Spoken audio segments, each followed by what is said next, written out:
Welcome our blood viewers to RTD's News English edition. As usual, we bring to you the major and top highlights of tonight.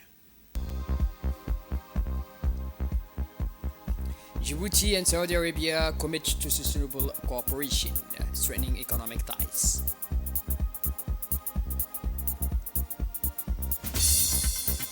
And on the international scene in Lebanon, at least 26 people dead in Israeli raids, the schools closed in Beirut.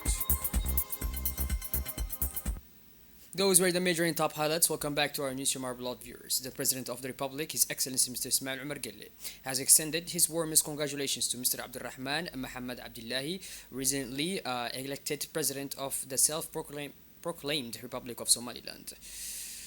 These congratulations were expressed during a telephone conversation this afternoon between the Djiboutian head of state and the new Somaliland president. During the talks, President Guelleh praised the Somaliland people for their exemplary conduct of the election, which reflected genuine political maturity. He emphasized that this democratic process bears witness to the commitment of this brotherly people to preserving the principles of order, peace, and stability. In conclusion, the President of the Republic expressed his wish to see the promises of a prosperous future come true for Somaliland, a neighbor and partner.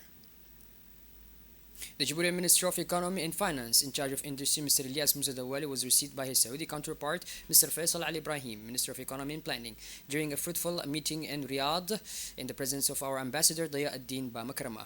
The discussions marked by an atmosphere of sincerity and cordiality focused on ways and means of strengthening economic relations between Djibouti and the Kingdom of Saudi Arabia. The two ministers agreed the importance of exploring new opportunities for cooperation in various sectors, notably trade, investment, and industry.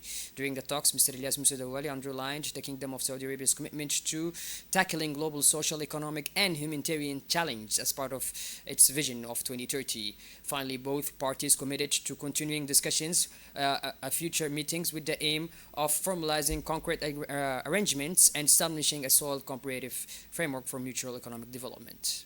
As part of the draft to strengthen the relations of brotherhood and cooperation between the Republic of Djibouti and the Kingdom of Saudi Arabia. The sixth session of the Djibouti-Saudi Joint Commission met in Riyadh on 17 and 18 November 2024.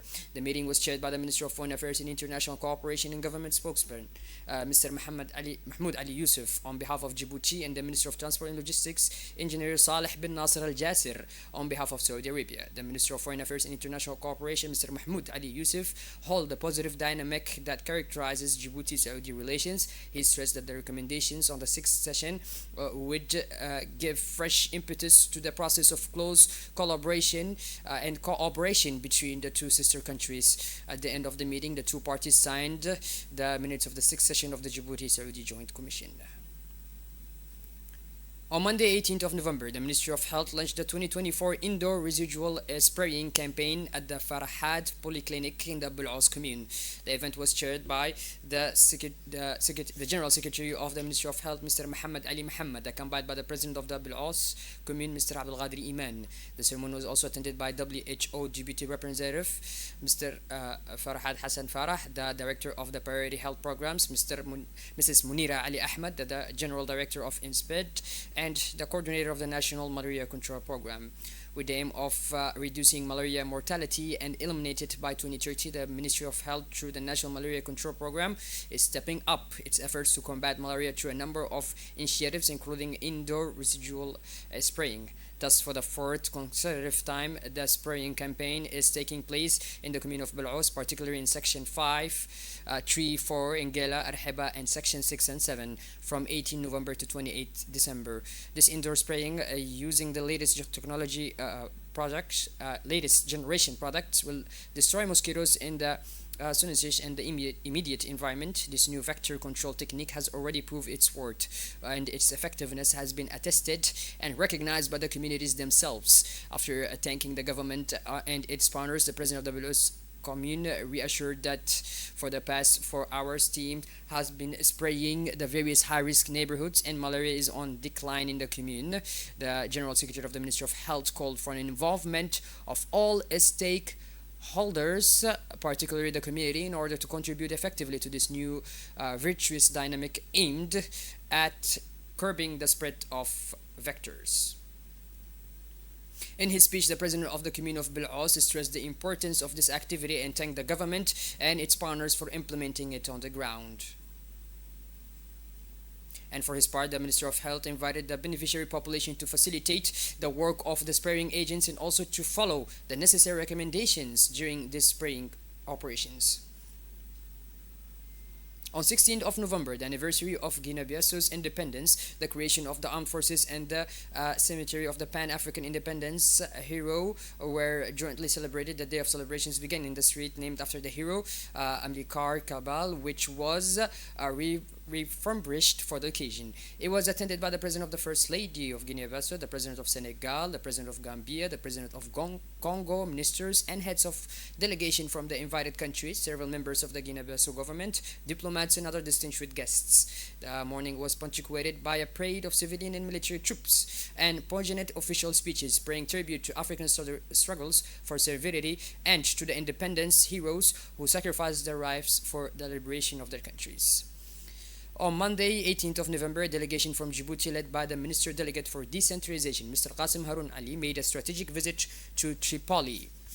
The aim of the mission was to strengthen cooperation with Libya on decentralization and local governments. The day began with a meeting with the Libyan Minister for Local Governments, Dr. Badreddin Al-Tomi, during which the two parties discussed the challenge solutions associated with decentralization. They agreed to set up a framework agreement to promote this initiative. Dr. Al-Tomi presented innovative projects such as the autonomous management of public services, the integration of digital services to improve citizens and quality of life. The day ended with a guided tour of the metropolis, providing opportunity to observe local projects and discuss issues such as regional planning and micro-edit for economic development. As part of its mission to protect and raise awareness for children's rights, the Ministry for Women and Family has inaugurated a new platform dedicated to child protection.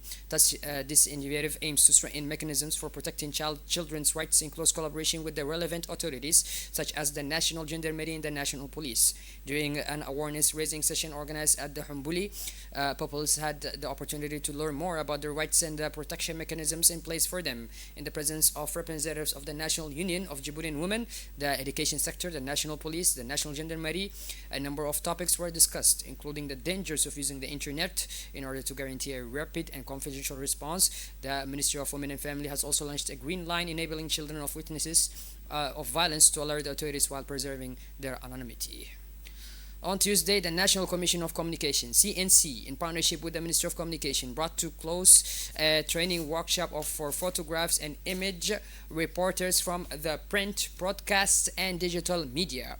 Organized over several days, the workshop focused on two key themes: advanced photography and drone piloting. The main aim was to enable participants to master these essential tools for production and producing modern high-quality visual content. Experts guided participants through practical exercises and technical demonstrations. They learned how to capture striking images and how to use drones for aerial shots, an invaluable asset for reporting in difficult terrain or for offering unique perspectives.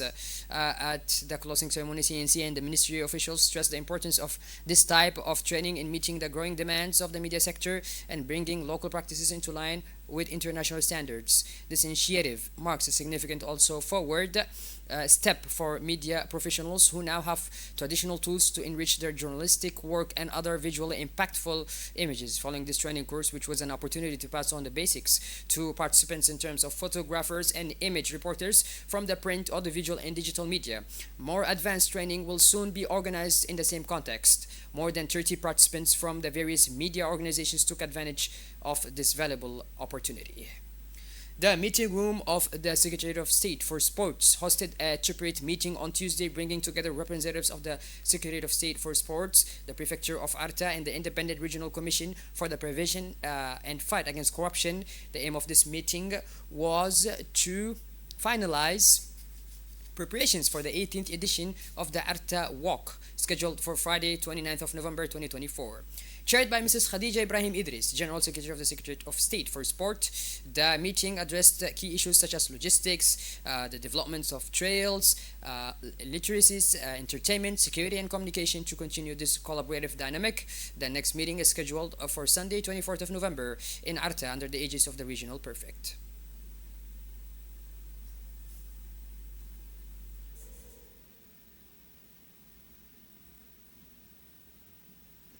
Shifting gears towards the international scene now, Israeli warplanes carried out 10 airstrikes in the southern Lebanese town of Nabathet, killing 8 people and wounding several others, the national news agency reported. 6 doctors were also killed in an airstrike against an Islamic Health Authority center in the town of Arab Salim. And on Sunday, 11th of people were killed and 48 injured in Israeli strikes targeting localities in the Tyre region in southern Lebanon, the Lebanese Ministry of Health announced. Well, by this, our blog viewers, we finally conclude this edition. Thank you for being with us, and make sure to tune in later for more as usual. Have a wonderful evening and take care.